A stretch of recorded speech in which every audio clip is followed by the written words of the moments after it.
Antusias sangat membludak. Gianni Infantino bikin Piala AFF masuk kalender resmi FIFA. Benarkah ini cara sang presiden bantu Indonesia juara AFF 2024? Luar biasa, dua pemain timnas Indonesia catatkan kemenangan di Liga Eropa. Sintayong dapat angin segar. Erick Thohir lakukan lobi mahal demi lengkapi skuad timnas Indonesia U23. Berikut kami akan mencoba merangkum berita terbaru dan terhangat seputar tim merah putih. Selengkapnya yuk simak video ini sampai selesai.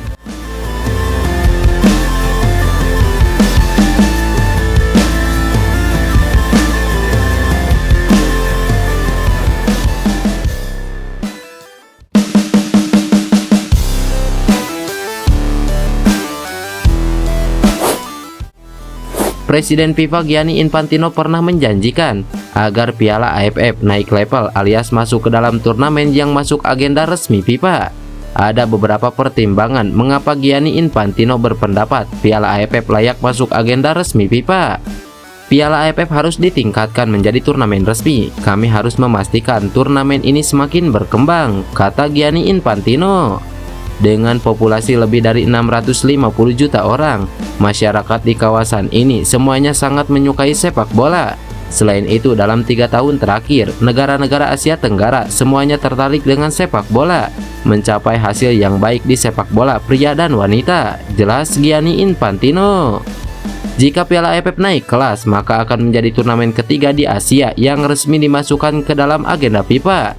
Sebelumnya, FIFA memasukkan 2 turnamen di Asia, Piala Asia dan Piala Arab FIFA sebagai turnamen yang masuk ke dalam agenda FIFA.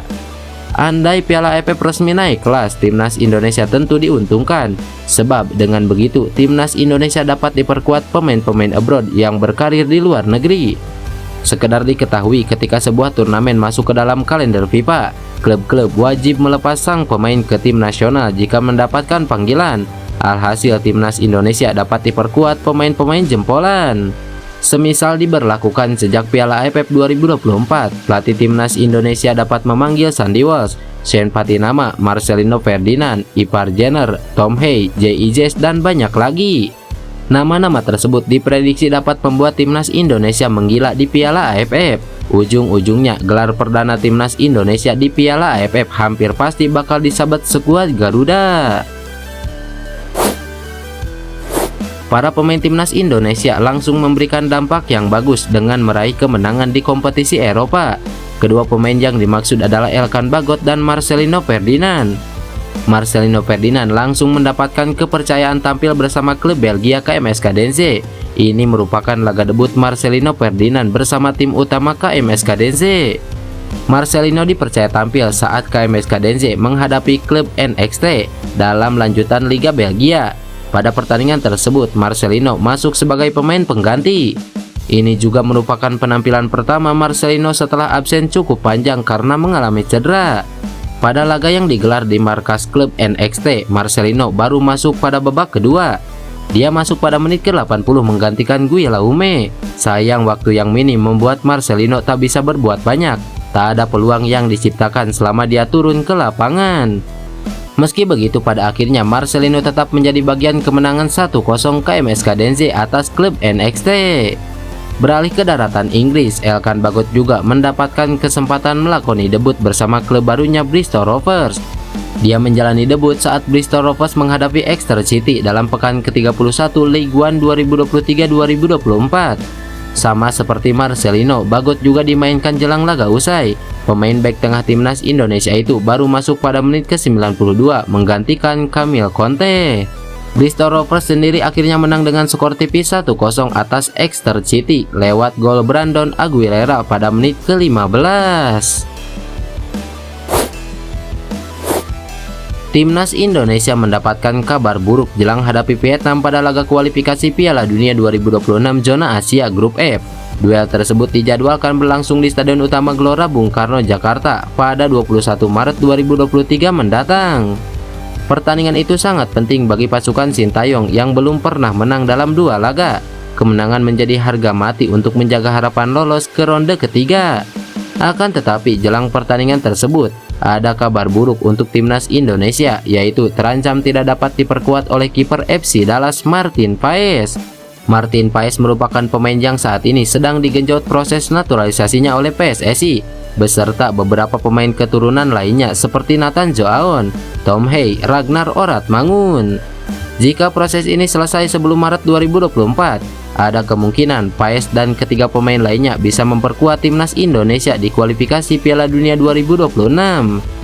Namun kabar buruknya, pengamat sepak bola tanah air Roni Pangemanan menyebut hal itu agak sulit. Dia menyebut PSSI kini sedang mengebut proses Nathan Joaon, Tom Hey, Ragnar Oratmangun, sedangkan Paes diprediksi baru selesai Juni mendatang.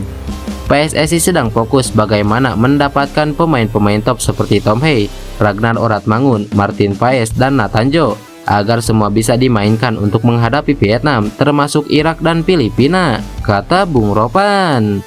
Itu yang menjadi target utama PSSI, nggak ada pemain-pemain lain di luar nama-nama yang sudah saya sebut. Sekarang selesaikan dulu apa yang belum terselesaikan. Tom Hey yang paling penting, Ragnar dan Martin Paes yang masih sulit. Konon kabarnya Martin Paes baru bisa main bulan Juni, karena yang digenjot sekarang 3, Nathan, Tom Hey, dan Ragnar, jelas Bung Ropan.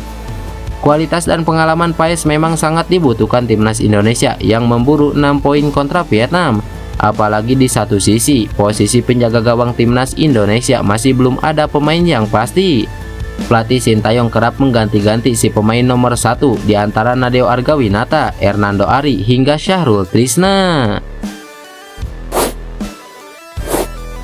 Ketua Umum PSSI Erick Thohir memberikan sinyal akan melakukan komunikasi dengan klub pemain abroad timnas U23 Indonesia. Skuad Garuda Muda akan tampil di Piala Asia U23 2024 mulai bulan April mendatang. Namun masalah datang karena turnamen tersebut bukan agenda FIFA dan klub bisa saja tidak melepas pemainnya. Kondisi ini tentu jadi permasalahan karena nasib Sintayong ditentukan pada Piala Asia U23. Membawa tim terbaik tentu jadi jalan tepat agar dia bisa membawa timnya lolos dari babak fase grup. Erick Thohir menjelaskan dia akan coba melakukan komunikasi terkait masalah ini. Dia ingin mendapatkan solusi terbaik karena beberapa pemain andalan skuad Garuda berkarir di luar negeri. Tentu perlu ada komunikasi yang baik agar mereka bisa dilepas oleh klub demi membela timnas Indonesia. Semua itu sudah kita bicarakan dari tahun kemarin. Coach Sintayong mau, saya mau, PSSI juga mau, pemain juga mau, liga ya kita harus bicara. Seperti klub-klub yang di luar negeri, dalam negeri, semua kan upaya. Tidak ada istilah kita tidak mau mencapai target, ujar Erick Thohir. Sosok yang memimpin Kementerian BUMN ini menegaskan bahwa dia juga ingin timnas Indonesia U23 bisa mendapatkan prestasi. Dia juga dekat dengan beberapa pemain dan rutin melakukan komunikasi. Erick akan berusaha membawa pemain-pemain pilihan Sintayong untuk berlaga di Piala Asia U23 nanti. Saya ini pemimpin yang ingin tim saya sukses. Saya juga dekat dengan para pemain. Kadang-kadang saya WA. Saya justru tipe pemimpin yang mengapresiasi tim, mendorong tim supaya sukses karena saya yakin kesuksesan saya pun karena tim saya. Garansi tidak mungkin, tapi kita mendorong 110% pemain itu bisa gabung, jelas Erick Thohir. Lantas, bagaimana menurut kalian? Tulis pendapat kalian di kolom komentar.